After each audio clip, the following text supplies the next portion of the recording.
ہیں، لیکن ہمیں یہ سوچنا چاہیے کہ ان حالات میں ہم کیا سبق سیکھ سکتے ہیں۔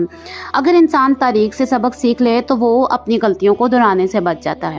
آج کی نوجوان نسل کل کی دنیا کو تشکیل دے گی۔ اگر نوجوان علم حاصل کریں اور سچائی کو اپنائیں تو دنیا بہتر ہو سکتی ہے۔ اسلام بھی علم کی بہت زیادہ اہمیت کرتا ہے۔ رسول اللہ صلی اللہ علیہ وسلم نے فرمایا، علم حاصل کرنا ہر مسلمان مرد اور عورت پر فرض ہے۔ یہ حدیث ہمیں بتاتی ہے کہ علم معاشرے کی ترقی کی بنیاد ہے۔ دنیا کے حالات کبھی کبھی بہت مشکل نظر آتے ہیں، لیکن اسلام ہمیں مایوسی نہیں سکھاتا۔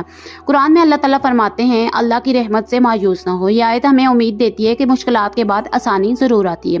اگر انسان انصاف کا راستہ اختیار کرے تو معاشرے مضبوط ہوتے ہیں، لیکن اگر لوگ ظلم اور ناانصافی کو قبول کر لیں تو معاشرے کمزور ہو جاتے ہیں۔ اسی لیے ہر انسان کی ذمہ داری ہے کہ وہ انصاف کے ساتھ کھڑا ہوا کرے۔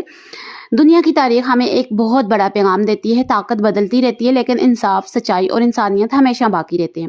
جو قومیں ان اصولوں کو اپناتی ہیں وہ ترقی کرتی ہیں، جو انہیں چھوڑ دیتی ہیں وہ کمزور ہو جاتی ہیں۔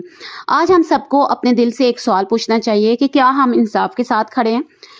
کیا ہم انسانیت کے لیے کچھ کر رہے ہیں، یا ہم صرف خبریں دیکھ کر خاموش رہ جاتے ہیں؟